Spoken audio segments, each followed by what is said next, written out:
గత ఎపిసోడ్లో కాంచన తెలివితో కేశవ చేసిన కుట్రని భగ్నం చేసింది. బియ్యంలో రాళ్లు కలుపుతున్న శేఖరాన్ని రెడ్ హ్యాండెడ్గా పట్టుకుని పోలీసులకప్పగించింది. దాంతో కేశవ జైలు పాలయ్యాడు. అవమానంతో రగిలిపోతున్న కేశవ రాఘవయ్య కుటుంబంపై పగ తీర్చుకోవడానికి కొత్త పథకం రచించాడు. ఈసారి వ్యాపారాన్ని కాదు, కుటుంబాన్ని దెబ్బకొట్టాలని నిర్ణయించుకున్నాడు. కేశవ తన రూంలో ఆవేశంగా అటూ ఇటూ తిరుగుతూ ఉన్నాడు. ఎదురుగా సోఫాలో అతని కొడుకు సాగర్ కూర్చుని ఉన్నాడు. సాగర్ చూడడానికి స్టైలిష్గా, మోడ్రన్గా ఉన్నాడు. సాగర్, ఆ రాఘవయ్య వాడి కోడలు కాంచన నన్నందరి ముందు దోషిని చేశారు. నా వ్యాపారాన్ని దెబ్బకొట్టడమే కాకుండా నా పరువును పసరలో పెట్టారు. ఈ అవమానం నన్ను నిద్రపోనివ్వట్లేదురా. డాడీ, లైట్ తీసుకోండి. వాళ్ళ మిల్లుని తగలబెట్టేద్దాం, లేదా రౌడీలను పంపి రవిగాడి కాళ్ళు విరగ్గొడదాం. దానికి ఇంత ఆలోచించడం ఎందుకు? అది పాత పద్ధతిరా. మిల్లుని తగలబెడితే ఇన్సూరెన్స్ వస్తుంది, కాళ్ళు విరగొడితే హాస్పిటల్లో చేరతారు. అది వాళ్ళకి శారీరక నొప్పే కానీ మానసిక నొప్పి కాదు. నాకు కావలసింది వాళ్ళ కన్నీళ్లు. వాళ్ళ కుటుంబం ముక్కలైపోవాలి. ఆ రాఘవయ్య బతుకు చచ్చిన శవంలా మారాలి. మరేం చేయమంటారు డాడీ? వాళ్ళింట్లో ఒక బలహీనత ఉంది. అదే సింధు, రాఘవయ్య కూతురు. ఆ అమ్మాయి నీ కాలేజీలోనే చదువుతుంది కదా? తెలుసు డాడీ. నా జూనియర్, కానీ పెద్దగా పరిచయం లేదు. పరిచయం పెంచుకోరా. ప్రేమ పేరుతో వలవేయి. ఆ అమ్మాయిని నీ మాయలో పడేసుకో. ఎంతలా అంటే మన కోసం వాళ్ళ కుటుంబాన్ని ఎదురించేలా మార్చేయాలి. సింధుని ప్రేమలోకి దించాలా? పెద్ద కష్టమేం కాదు డాడీ. నా లుక్స్కి మన డబ్బుకి పడిపోతుంది. కానీ వాళ్ళకి తెలిస్తే? తెలియనివ్వకూడదు. నువ్వు నా కొడుకని సింధుకి తెలియకూడదు. నువ్వు కేవలం సాగర్ అని చెప్పు. మన ఇంటి పేరు చెప్పకు. ఒకసారి ఆ పిల్లని ప్రేమలో పడ్డాక అప్పుడు నేనే రంగంలోకి దిగుతాను. వాళ్ళింట్లో పెళ్లి బాజాలు మోగవు, చావు డప్పులు మోగుతాయి. చేస్తావా నా కోసం? మీ పగ తీరడం కోసం ఏదైనా చేస్తాను డాడీ. రేపటి నుండే మిషన్ సింధు మొదలవుతుంది. ఆ కాంచన తెలివితేటలు నా ప్రేమ నాటకం ముందు పనిచేయవు. కేశవ, సాగర్ ఇద్దరూ క్రూరంగా నవ్వుకుంటారు. సాగర్ సింధుకి మెల్లమెల్లగా దగ్గరయ్యాడు. సింధు కాలేజ్ గ్రౌండ్లో ఒంటరిగా కూర్చుని ఉంది. చేతిలో ఫోన్ పట్టుకుని నవ్వుతూ మాట్లాడుతుంది. అవతలి వైపు సాగర్. ఏంటి సాగర్, క్లాస్ జరుగుతుంటే ఇలా మాటిమాటికి కాల్ చేస్తే ఎలా? సార్ చూస్తే తిడతారు. సార్ తిడితే ఒక్క క్షణం బాధగా ఉంటుంది, కానీ నీ గొంతు వినకపోతే నాకు రోజంతా నరకంగా ఉంటుంది. నిన్ను చూసినప్పటి నుండి నా ప్రపంచమే మారిపోయింది తెలుసా? అబ్బో, కవిత్వం కూడా రాస్తున్నారా?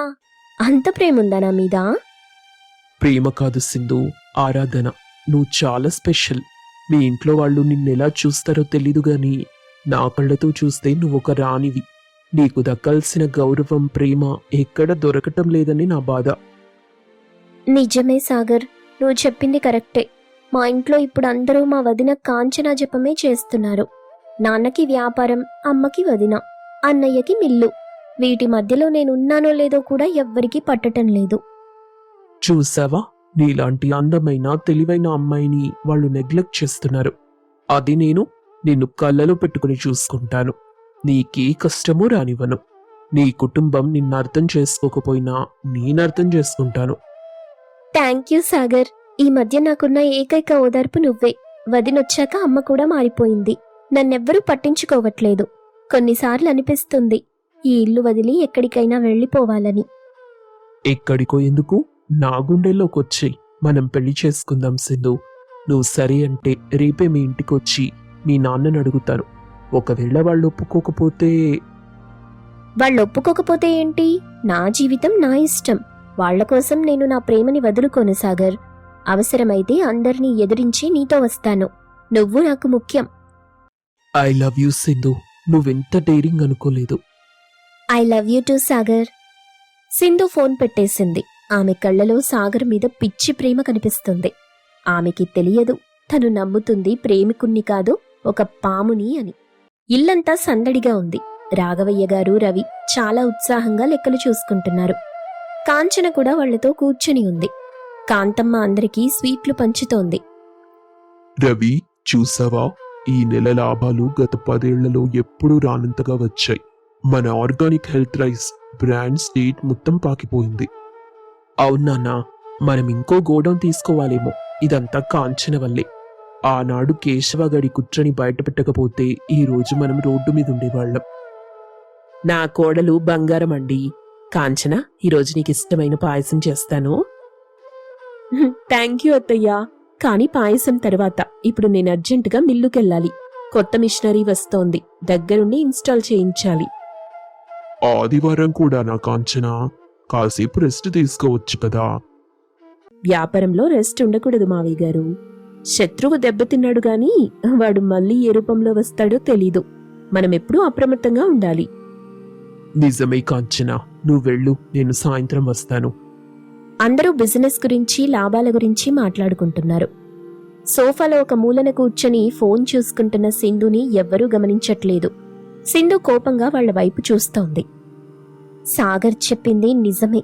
వీళ్లకి లాభాలు, బిజినెస్, వదిన ఇవే ముఖ్యం. నేనున్నానా చచ్చానా అని కూడా చూడటం లేదు. అమ్మకేమో ఆ కాంచనకి స్వీట్ తినిపించడమే సరిపోతుంది. నా గురించి అడిగే నాదుడే లేడు. సింధుకి కుటుంబం మీద ఉన్న కొంచెం ప్రేమ కూడా ఈ నిర్లక్ష్యం వల్లే పోతోంది. సాగర్ మాటలే ఆమెకి వేదవాక్కులా మారుతున్నాయి. కాంచన ఫైల్స్ చూస్తూ బిజీగా ఉంది. అప్పుడే మిల్లు మేనేజర్ వచ్చాడు. మేడం, కొత్త మిషన్ ఫిట్టింగ్ అయిపోయింది, ఒకసారి వచ్చి చూస్తారా? వస్తున్నాను అన్నట్టు ఆ కేశవ మనిషి శేఖరం వెళ్ళిపోయాక కొత్త సూపర్వైజర్ ఎవరు? ఇంకా ఎవరినీ తీసుకోలేదు మేడం, ప్రస్తుతానికి నేనే చూస్తున్నాను. జాగ్రత్త, ఎవరినీ గుడ్డిగా నమ్మకండి. సీసీ కెమెరాలు ఎప్పుడూ ఆన్లోనే ఉండాలి. కాంచన లేచి వెళ్లబోతుంటే ఆమె చీర కొంగు టేబుల్కి తగిలి చిరుగుతుంది. అదే సమయంలో చేతిలో ఉన్న నీళ్ల గ్లాస్ కింద పడిపోతుంది. అరే, ఏంటిది? మంచినీళ్ల గ్లాస్ పగిలిపోయింది, చీర చిరిగింది. అయ్యో మేడం, పర్లేదు, నేను క్లీన్ చేయిస్తాను. అది కాదు మేనేజర్ గారు, ఎందుకో మనసు కీడు శంకిస్తుంది. ఉదయం నుండి ఏదో తెలియని భయం. ఇంట్లో అందరూ బాగున్నారు కదా, నేను బిజినెస్ అంటూ ఇంటిని పట్టించుకోవటం మానేశానా? అలాంటిది ఏం లేదు మేడం, మీరు చాలా కష్టపడుతున్నారు. ఇది జస్ట్ యాక్సిడెంట్ అంతే. కాంచన మనసులో ఏదో అలజడి. సింధు ప్రవర్తనలో వచ్చిన మార్పు ఆమెకి గుర్తొస్తుంది. సింధు ఈ మధ్య ఎక్కువగా ఫోన్ మాట్లాడుతుంది. ఎవరితో అని కాంచనకి సందేహమొచ్చింది. నేను వెంటనే ఇంటికెళ్ళాలి. బిజినెస్లో లాభాలు చూసుకుంటూ ఇంట్లో బంధాల్ని పోగొట్టుకుంటున్నానేమో. సాయంత్రం కాంచన ఇంటికి తిరిగొచ్చింది. హాల్లో రాఘవయ్య, కాంతమ్మ, రవి టీ తాగుతూ ఉన్నారు. కాంచన ముఖంలో టెన్షన్ చూసి రవి ఆగాడు. ఏంటి కాంచన, అంత తొందరగా వచ్చేసావు? మిషన్ పని అయిపోయిందా? పనైంది రవిగారు, కానీ ఎందుకో కంగారుగా అనిపించి వచ్చేశాను. సింధు ఎక్కడా? తన గదిలో ఉంది కాంచన, ఉదయం నుండి బయటికే రాలేదు, తలకాయ నొప్పంది. అప్పుడే సింధు గదిలో నుండి కొత్త బట్టలు వేసుకుని అందంగా తయారై ఉంది. ఏమా సింధు, ఎక్కడికైనా వెళ్తున్నావా? అంత గ్రాండ్గా తయారయ్యావు. అవును నాన్న, ఒక ముఖ్యమైన విషయం చెప్పాలి. ఏంటమ్మా? నేనొక అబ్బాయిని ప్రేమిస్తున్నాను. ఇంట్లో నిశ్శబ్దం ఆవహించింది. ఏంటే ప్రేమ? ఎవరమ్మా వాడు? మన స్థాయికి సరిపోతాడా? నాకు స్థాయి అవసరం లేదమ్మా. అతను మంచివాడు, నన్ను ప్రాణంలా చూసుకుంటాడు. మీరు పట్టించుకోకపోయినా అతను నన్ను పట్టించుకుంటాడు. సింధు, మేం నిన్ను పట్టించుకోవటం లేదా? ఎందుకలా మాట్లాడుతున్నావే? అయినా ఇంత సడన్ గా ప్రేమేంటి? సడన్ గా కాదన్నయ్యా, చాలా రోజుల నుండే ఉంది. అతని పేరు సాగర్. వాళ్ళది చాలా రిచ్ ఫ్యామిలీ, కానీ అహంకారం లేదు. అతనిప్పుడు మన ఇంటికొస్తున్నాడు. ఇంటికొస్తున్నాడా? ఇప్పుడా? అవును నాన్న, పెళ్లి విషయం మాట్లాడడానికి రమ్మన్నాను. మీరు ఒప్పుకుంటే సరే, లేకపోతే నేనతనితో వెళ్ళిపోవడానికి కూడా సిద్ధంగా ఉన్నాను. సింధు, తొందరపడకు. ప్రేమ తప్పు కాదు, కాని మాకు తెలియకుండా, మా ప్రమేయం లేకుండా ఇంత పెద్ద నిర్ణయం ఎలా తీసుకుంటావు? అసలు అబ్బాయి ఎవరు? బ్యాక్గ్రౌండ్ ఏంటి? నువ్వాపదినా, నా లైఫ్లో నీ ఇంటర్ఫియరెన్స్ నాకు నచ్చదు. నువ్వు బిజినెస్ చూసుకో. నా పెళ్లి విషయం నేను సాగర్ చూసుకుంటాం. నాన్న, ప్లీజ్ అతన్ని అవమానించకండి. అతనొస్తే మర్యాదగా మాట్లాడండి. సరే తల్లి, నువ్వెంతలా చెప్తున్నావు కాబట్టి ఆ అబ్బాయిని రమ్మను. చూద్దాం, మాట్లాడదాం. రాఘవయ్య గారు కూతురు ప్రేమకి అడ్డు చెప్పకూడదని నిర్ణయించుకున్నారు. కాని కాంచనకి మాత్రం మనసులో ఏదో అనుమానం వస్తుంది. బయట కారు ఆగిన శబ్దం, సింధు ముఖంలో 1000 వోల్టుల వెలుగు. సాగరొచ్చాడు అంటూ గుమ్మం వైపు పరిగెడుతుంది సింధు. రాఘవయ్య, రవి, కాంతమ్మ, కాంచన లేచి నిలబడ్డారు. నాన్నా రండి, సాగరొచ్చాడు. సింధు గుమ్మం వైపు చూస్తుండగా గుమ్మంలో నుండి ఒక వ్యక్తి నడుచుకుంటూ లోపలికొచ్చాడు. అతన్ని చూడగానే రాఘవయ్య గారి గుండాగినంత పనైంది. రవి పిడికిలి బిగిస్తాడు. కాంచన షాక్తో బొమ్మలా నిలబడిపోయింది. లోపలికొచ్చింది సాగర్ కాదు, కేశవ. నమస్కారం రాఘవయ్య గారు, బాగున్నారా? మమ్మల్ని జైలుకి పంపించి మీరు చాలా ఆనందంగా ఉన్నట్టున్నారు. నువ్వెందుకు వచ్చావు ఇక్కడికి? నాన్నా ఆగండి. అప్పుడు కేశవ వెనుక నుండి సాగర్ స్టైల్గా నడుచుకుంటూ వచ్చి కేశవ పక్కన నిలబడ్డాడు. సింధు ఆనందంతో సాగర్ దగ్గరికి వెళ్ళింది. సాగర్ వచ్చావా? ఈయన మా డాడీ కేశవరావు గారు, ఈ ఊళ్ళో super brand rice mill owner. సింధుకి ఒక్కసారిగా కరెంట్ షాక్ కొట్టినట్టయింది. వెనక్కి అడుగేసింది. రాఘవయ్య గారు, రవి, కాంచన నిర్ఘాంతపోయారు. ఏంటి రాఘవయ్య గారు అలా చూస్తున్నారు? మీ అమ్మాయి మా అబ్బాయిని ప్రాణంగా ప్రేమిస్తుంది. కుటుంబాన్ని ఎదురించైనా వస్తానని మా వాడితో చెప్పిందంట. అందుకే మీ వియ్యం కూడా అవుదామని వచ్చాను. రే కేశవ, ఇది నీ కుట్ర. నా చెల్లిని ట్రాప్ చేశావు. సింధు ఇట్రా, వాడు మన శత్రువు కొడుకు. సాగర్, ఇది నిజమా? మీ డాడీ మా నాన్నని మోసం చేసిన కేశవ గారా? నువ్వు నాకెప్పుడు చెప్పలేదే? పేరులో ఏముంది సింధు, మన ప్రేమ కదా ముఖ్యం. మీ డాడీకి మా నాన్న మీద కోపం ఉండొచ్చు, కానీ మన పెళ్లితో ఆ పగలు పోతాయి కదా. నువ్వే అన్నావుగా, ఎవరిని ఎదిరించైనా నాతో వస్తానని. ఇప్పుడు రా వెళ్దాం. చూసావా రాఘవయ్య, నీ కూతురిప్పుడు నీ వైపు నిలబడుతుందో, నా కొడుకు వైపు వస్తుందో చూడు. ఈ వ్యాపారం గెలిచుండొచ్చు, కాని కుటుంబ పెద్దగా ఈరోజు నువ్వు ఓడిపోయావు. ఇల్లంతా నిశ్శబ్దం. అందరి చూపు సింధుపైనే. సింధు అయోమయంగా అటు తండ్రిని ఇటు ప్రేమికుణ్ణి చూస్తోంది. కాంచన పరిస్థితిని అర్థం చేసుకుంది. ఇది ప్రేమ కాదు, పక్కా పగ అని. సింధు, అడుగు ముందుకు వెయ్యకు. వాడు నిన్ను ప్రేమించట్లేదు, పావులా వాడుకుంటున్నాడు. సింధు ఎవరి మాట వింటుంది? సాగర్ మాయలో పడి ఇంటి గడప దాటుతుందా? కేశవ వేసిన ఈ పద్మవ్యూహం నుండి కాంచన తన కుటుంబాన్ని ఎలా కాపాడుకుంటుంది? తర్వాతేం జరిగిందో తెలియాలంటే తెలివైన కోడలు 6వ ఎపిసోడ్ చూడాల్సిందే. రాఘవయ్య, కాంతమ్మ దంపతులకి కొడుకు రవి, కూతురు సింధు ఉన్నారు. రవికి ఈ మధ్యనే కాంచనతో పెళ్లి జరిగింది. కాంచన తెలివైన అమ్మాయి, అలాగే చదువుకున్న అమ్మాయి కూడా. ఒకరోజు ఉదయం రాఘవయ్య గారు సోఫాలో కూర్చొని సీరియస్గా పేపర్ చదువుతున్నారు. పక్కనే టేబుల్ మీద లెక్కల పుస్తకాలుంటాయి. కాంతమ్మ వంటింట్లో నుండి కాఫీ తీసుకునొస్తుంది. యావండి, ఇదిగోండి కాఫీ. ఈరోజు పేపర్లో ఏముంది అంత సీరియస్గా చూస్తున్నారు? ఏముంటుందిలే కాంతం, అవే రాజకీయాలు, అవే గొడవలు. ఈ మధ్య పొలం లెక్కలు కూడా సరిగ్గా తెగటం లేదు. ఆ గుమస్తాగాడిక్కడికక్కడ అబద్ధాలు చెప్తున్నాడేమోనని అనుమానంగా ఉంది. ఆ సంభాషణంతా సింధు వింటుంది. డాడీ, ఆ లెక్కలు నేను చూడాలా? చూడమ్మా, నీకేమైనా పరిష్కారం దొరుకుతుందేమో. సింధు కాసేపు ఆ లెక్కల పుస్తకం చూసి ఏమీ అర్థం కాక ఆ పుస్తకం అక్కడే పెట్టేసి వెళ్ళిపోయింది. మీరా గుమస్తాని గట్టిగా అడిగితే వాడే దారికొస్తాడు. ఆయన 10 ఏళ్ల నుండి మన దగ్గరే పనిచేస్తున్నాడుగా. 10 ఏళ్ల నమ్మకం వేరు, ఇప్పటి పరిస్థితులు వేరు కాంతం. వాడు చెప్పే లెక్కకి నా లెక్కకి పొంతన కుదరట్లేదు. నాకే వయసైపోయి లెక్కలు మర్చిపోతున్నాను, లేక వాడే నన్ను బురిడి కొట్టేస్తున్నాడో అర్థం కావట్లేదు. కాంచన అప్పుడే అక్కడికొచ్చింది. రాఘవయ్య గారి మాటలు వింది. మావయ్య గారు, అత్తయ్య గారు, గుడ్ మార్నింగ్. గుడ్ మార్నింగ్ అమ్మా కాంచన. అవును మావయ్య గారు, అన్నట్టు మీరేదో లెక్కలు తేలటం లేదంటున్నారు? ఏం లేదులేమ్మా, లెక్కలో చిన్న తేడా వస్తోంది.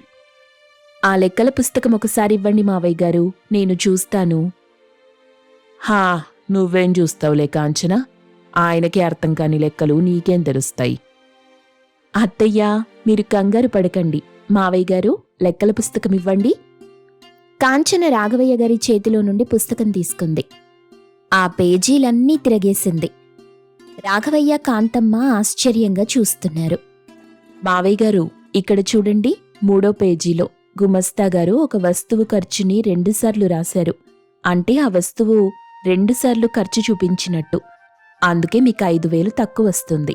ఇది పొరపాటున జరిగిందో కావాలని చేశారో గాని ఈ లెక్కలో తేడా ఇక్కడ జరిగింది. అవును కదా. అరే, ఇంత చిన్న లాజిక్ నేనెలా మిస్ అయ్యాను? ఖర్చు 2 సార్లు రాశాడు, దొంగ వెదవ. కాంచన, నువ్వు గ్రేట్ అమ్మా. ఒక్క నిమిషంలో నా బుర్ర బద్దలు కొట్టే సమస్యని పరిష్కరించేశావు. మీరా గుమస్తా గారిని పిలిచి గట్టిగా అడగండి మావయ్య, అప్పుడు నిజం చెప్తాడు. ఖచ్చితంగా అడుగుతాను. కాంతం, చూసావా మన కోడలి తెలివితేటలు? లక్ష్మీదేవి లాంటి కోడలొచ్చింది మన ఇంటికి. అటువంటిల్లు ఇటు లెక్కలు 2 చక్కబెట్టేస్తోంది. ఆ, చూశాన్లేండి, బాగానే చెప్పేసింది. కాంచన చిరునవ్వుతో పుస్తకం అక్కడ పెట్టి వంటింట్లోకెళ్ళింది. రాఘవయ్య గారు మురిసిపోతుంటే కాంతమ్మ మొహంలో మాత్రం చిన్న అసంతృప్తి కనిపించింది. రవి, రాఘవయ్య గారు టిఫిన్ చేయడానికి కూర్చొని ఉన్నారు. కాంతమ్మ వడ్డించడానికి గిన్నె పట్టుకుంది. ఇంతలో కాంచన వచ్చి కాంతమ్మ చేతిలో గిన్నె తీసుకుంది. అత్తయ్య, మీరు కూర్చోండి, నేనొడ్డిస్తాను. మీకు కాళ్ల నొప్పులు కదా, మళ్ళీ నిల్చొని వడ్డిస్తే సాయంత్రానికి నొప్పులు ఎక్కువవుతాయి. అవునమ్మా, కాంచన చెప్పింది నిజమే. నువ్వెందుకు శ్రమపడతావు? తను చూసుకుంటుంది కదా. పర్లేదులేరా, ఇన్నాళ్ళు మీకు వడ్డించింది నేనే కదా, ఇప్పుడు కొత్తగా నొప్పులొచ్చాయా? కాలం మారుతోంది కాంతం. మనకి వయసు అవుతుంది. కోడలొచ్చిన తర్వాత కూడా అత్తగారు వంటింట్లో చాకిరీ చేస్తే ఊళ్ళో వాళ్ళు మన కోడల్ని తప్పు పడతారు. మావయ్య గారు చెప్పింది కరెక్ట్ అత్తయ్యా. ఈ ఇంటి మహాలక్ష్మి మీరు దర్జాగా కూర్చుని తింటేనే మాకు ఆనందం. ఇదిగోండి, మీకోసం పెసరట్టులో అల్లం తక్కువేసి జీలకర్ర ఎక్కువ వేశాను. గ్యాస్ ట్రబుల్ రాకుండా ఉంటుంది. అబ్బా, ఏం తెలివి కాంచనా నీది. అమ్మ ఆరోగ్యం గురించి అమ్మకంటే నీకే ఎక్కువ శ్రద్ధ ఉంది. నాన్నగారు చూసారా? అవును రవి, నిజంగా కాంచన మన ఇంటికి రావటం మన అదృష్టం. కాంతం, తిను. కోడలు ప్రేమగా చేసింది కదా. కాంతమ్మ తింటుంది, కాని అందరూ కాంచనని పొగడటం, తనని ముసలిదానివి రెస్ట్ తీసుకో అని పక్కన పెట్టటం తనకి నచ్చలేదు. ఇన్నాళ్ళు ఈ ఇంట్లో అందరికీ నేనే అన్నం పెట్టేదాన్ని. ఆకలి అని నా దగ్గరికొచ్చేవారు. ఇప్పుడు కాంచన కాంచన అంటున్నారు. మెల్లగా నా చేతిలో నుండి గరిటె జారిపోతుంది. దాంతోపాటే పెత్తనం కూడా పోతోంది అని మనసులోని అనుకుంది కాంతం.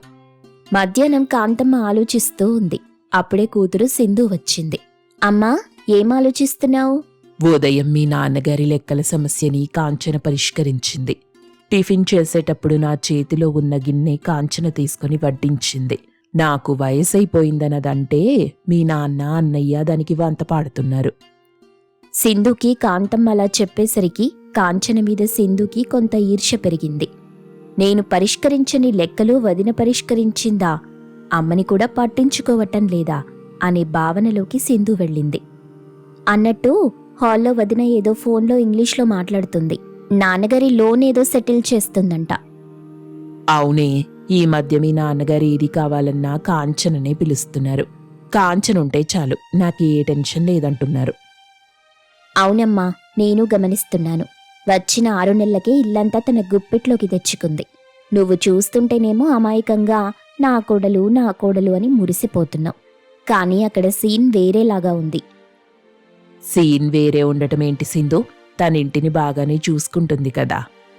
బాగా చూసుకోవటం వేరు, పెత్తనం చేయటం వేరు. ఇన్నాళ్ళు ఈ ఇంటికి మహారాణివి నువ్వు.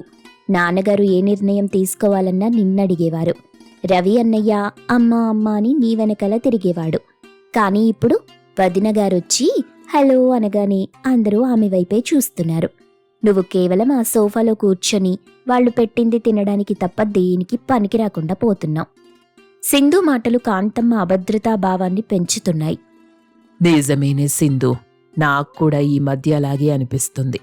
ఉదయం టిఫిన్ దగ్గర కూడా రవిగాడు ఆ అమ్మకి ఆరోగ్యం బాగోలేదు, కాంచనే చూసుకుంటుంది అన్నాడు. అంటే నేను పనికిరానిదన్నైపోయానా? ఇంకొన్ని రోజులు పోతే బీర్వా తాళాలు కూడా వదిన నడుముకి వెళ్ళిపోతాయి. అప్పుడు నువ్వు రూపాయి కావాలన్నా వదిన దగ్గరే చెయ్యి చాచాల్సి ఉంటుంది. ఆ పరిస్థితి తెచ్చుకోకమ్మా. కాంచన, ఈరోజు నువ్వు నాన్నగారి పొలం లెక్కలు తేల్చిన విధానం చూసి నాకు చాలా ముచ్చటేసింది. నువ్వు చదువుకున్న చదువు వృధాగా పోలేదు. చదువెప్పుడూ వృధా పోదండి. అదేదో ఒక సమయంలో మనకి మన కుటుంబానికి ఉపయోగపడుతుంది. అయినా నేను చేసిందేముంది, చిన్న క్యాల్కులేషన్ అంతే. అది చిన్నదే కావచ్చు, కానీ నాన్నగారికి పెద్ద రిలీఫ్ ఇచ్చింది. ఆయన ఈ మధ్య లెక్కలు సరిగా చూసుకోలేక సతమతమైపోతున్నారు. అమ్మకి చదువు రాదు కదా, పాపం సాయం చేయలేకపోతుంది. ఆ లోటు నువ్వు తీర్చావు. వీళ్ల మాటలు కిటికీలో నుండి కాంతమ్మ, సింధు వింటున్నారు. విన్నావా అమ్మా? అమ్మకి చదువు రాదు, సాయం చేయలేకపోతుంది అంటున్నాడు నీ కొడుకు.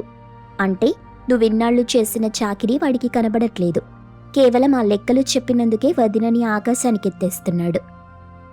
సింధు, నాకు చదువు రాకపోయినా వాడికి ఏ లోటు రాకుండా చూసుకున్నాను.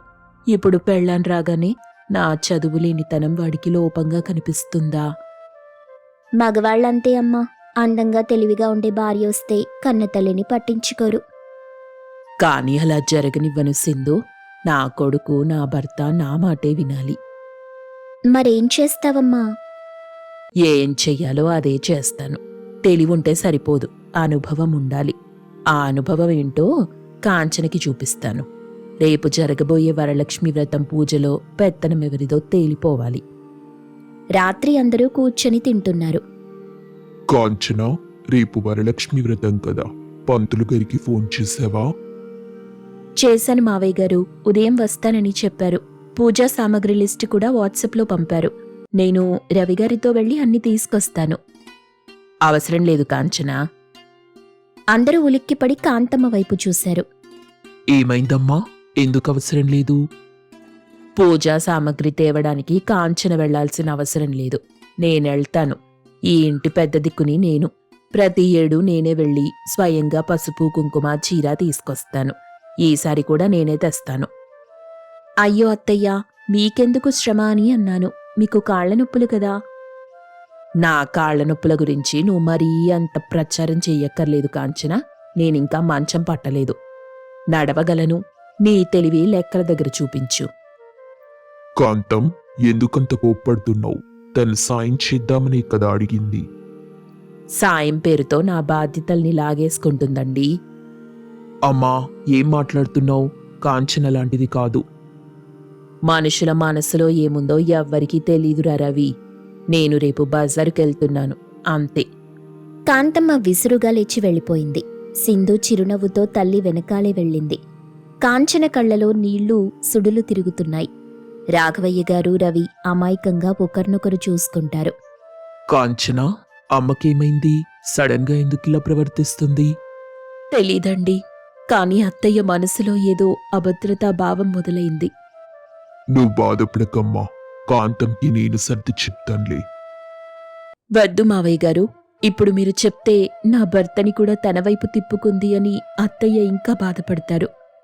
కాంచన తన తెలివితో కాంతమ్మకి దగ్గరవుతుందా, లేక సింధు కాంతమ్మ కాంచనల మధ్య దూరం ఇంకా పెంచుతుందా? తర్వాత ఏం జరుగుతుందో తెలియాలంటే తెలివైన కోడలు ఎపిసోడ్ 2 చూడాల్సిందే.